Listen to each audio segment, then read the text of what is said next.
Assalamualaikum warahmatullahi wabarakatuh. Selamat pagi semuanya. Perkenalkan, nama saya Rizky Mektiarini dan teman saya. Perkenalkan, nama saya M. Abdul Jalil. Kami dari Fakultas Dakwah jurusan Komunikasi Penyiaran Islam kelas 1A kelompok 5. Pada kesempatan ini kami akan menanyakan hasil presentasi kami yang berjudul Paragraf dalam Bahasa Indonesia. Dan sebelum mengawali presentasi kali ini, mari kita ucapkan basmalah terlebih dahulu. Bismillahirrahmanirrahim. Ketika ada yang tidak tahu atau yang kurang mengerti, silakan bertanya pada akhir presentasi. Sekarang mari kita mulai presentasinya. Paragraf dalam bahasa Indonesia. Pengertian paragraf. Paragraf adalah sekelompok kalimat yang saling berkaitan satu sama lain dan secara bersama-sama menjelaskan suatu pikiran yang menjiwai seluruh karangan. Paragraf juga memiliki syarat.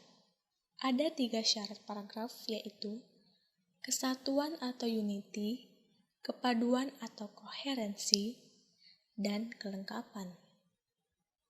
Yang pertama, kesatuan atau unity. Kesatuan yaitu suatu paragraf harus dibangun dengan satu pikiran yang jelas. Satu pikiran tersebut diuraikan ke dalam bentuk pikiran pokok dan beberapa pikiran jelas. Hubungan pikiran yang satu dengan pikiran lainnya menandakan bahwa paragraf tersebut sudah mempunyai kesatuan. Yang kedua, kepaduan atau koherensi. Kepaduan terwujud dari hubungan kompak antar kalimat pembentuk paragraf. Kepaduan yang baik terjadi jika hubungan timbal balik antar kalimat wajar dan mudah dipahami. Ada beberapa cara supaya paragraf mempunyai kepaduan yang kompak, yakni dengan memakai kata ganti, kata penghubung, serta perincian dan urutan pikiran. Ketiga, kelengkapan. Suatu paragraf dikatakan lengkap apabila berisi kalimat-kalimat penjelas yang cukup untuk menunjang kalimat pokok. Macam-macam paragraf berdasarkan letak kalimat utamanya: paragraf deduktif, paragraf induktif, paragraf campuran. Kalimat yang berisi gagasan utama paragraf adalah kalimat utama. Karena berisi gagasan utama, itulah keberadaan kalimat utama dan letak posisinya dalam paragraf menjadi penting. Pengertian paragraf deduktif. Paragraf deduktif adalah sebuah paragraf yang kalimat utamanya diletakkan di awal paragraf. Paragraf ini dikembangkan dengan pola umum khusus. Diawali dengan pernyataan yang bersifat umum, kemudian dilengkapi dan diperjelas dengan pernyataan-pernyataan yang bersifat khusus.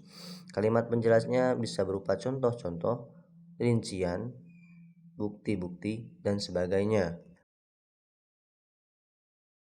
Contoh paragraf deduktif: berternak semut rang-rang, penghasilan kroto tidak semudah yang dibayangkan. Usaha alternatif yang mulai banyak diminati ini memang menjanjikan keuntungan yang besar. Namun ternyata banyak pengusaha pemula yang bangkrut dalam beberapa bulan pertamanya.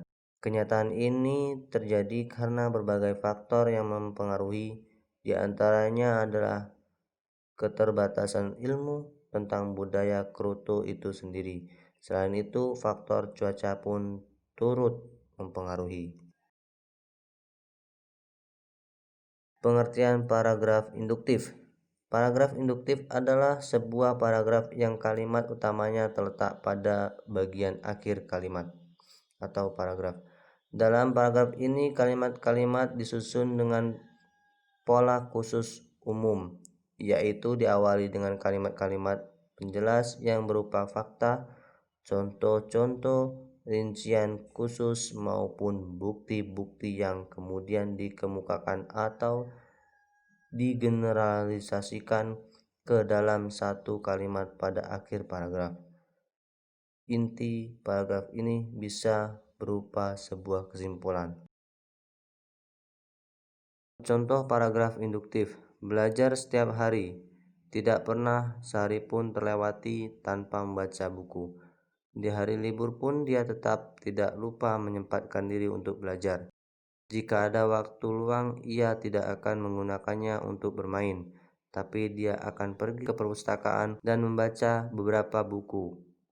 Itu semua dilakukan demi mendapat satu gelar yang diimpikannya sejak lama, yaitu sarjana. Pengertian paragraf campuran. Paragraf campuran adalah paragraf yang diawali dengan mengungkapkan kalimat utama, dilanjutkan dengan kalimat-kalimat penjelas, kemudian diakhiri dengan kesimpulan pada bagian akhir paragraf. Paragraf ini dikembangkan dengan pola umum khusus umum.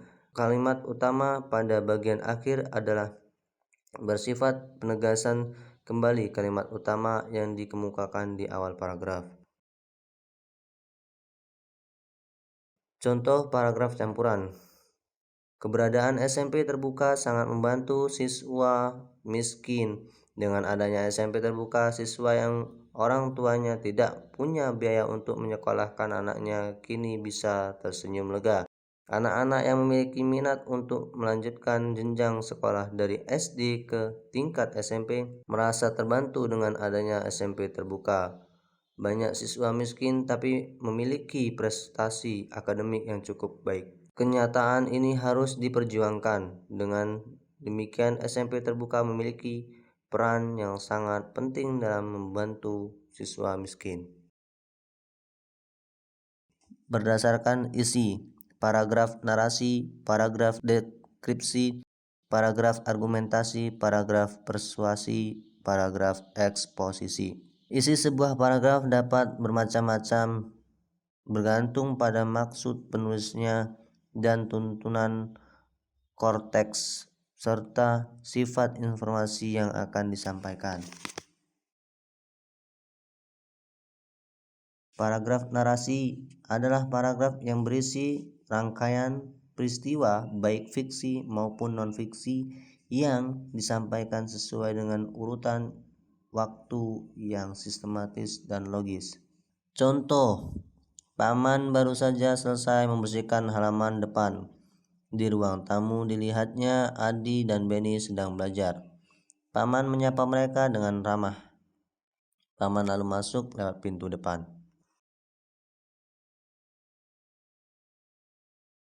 Paragraf deskripsi adalah paragraf yang menggambarkan suatu objek ataupun benda kepada pembaca seolah-olah pembaca merasakan, melihat atau mengalami sendiri topik di dalam tulisan.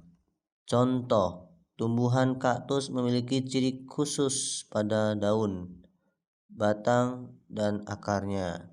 Daunnya berbentuk duri, batangnya tebal berlapis lilin, akarnya tumbuh memanjang. Paragraf argumentasi adalah paragraf yang berisi pendapat atau argumen penulis tentang suatu hal. Karangan ini bertujuan untuk meyakinkan pembaca agar memiliki pandangan yang sama akan suatu hal dengan pandangan penulis. Contoh, kerukunan warga sekolah harus dipupuk agar tercipta suasana belajar yang nyaman dan menyenangkan. Dalam hal ini, partisipasi seluruh warga sekolah sangat diharapkan. Upaya menjalin kerukunan tersebut harus dilakukan di setiap bentuk kegiatan. Sikap saling menghargai antar warga sekolah merupakan kunci utama.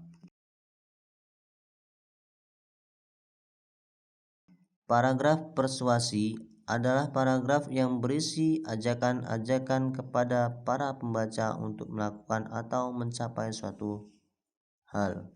Contoh, perpustakaan merupakan sumber belajar yang menyediakan berbagai bacaan.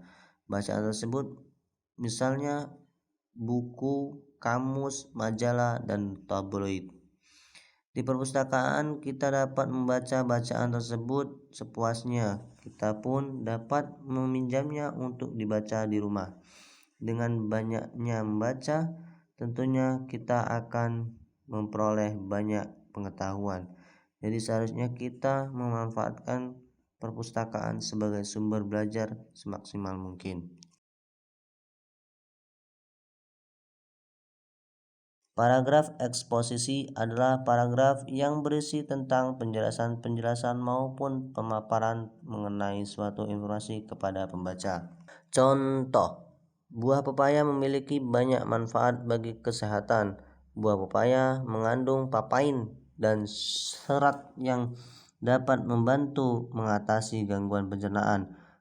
Kandungan vitamin C dalam buah pepaya dapat memperbaiki sistem imunitas tubuh. Sementara itu, biji pepaya itu mengandung flavonoid untuk menjaga kesehatan ginjal. Sebelum kami mengakhiri presentasi ini, kami akan membuka sesi pertanyaan terlebih dahulu untuk teman-teman semuanya. Silahkan bertanya di forum diskusi yang telah kami buka. Sekian presentasi dari kami. Terima kasih atas partisipasinya. Semoga dengan presentasi ini dapat menambah wawasan kamu. Dan apabila ada tutur kata kami yang kurang berkenan, mohon untuk dimaafkan. Selamat pagi, sampai jumpa. Wassalamualaikum warahmatullahi wabarakatuh.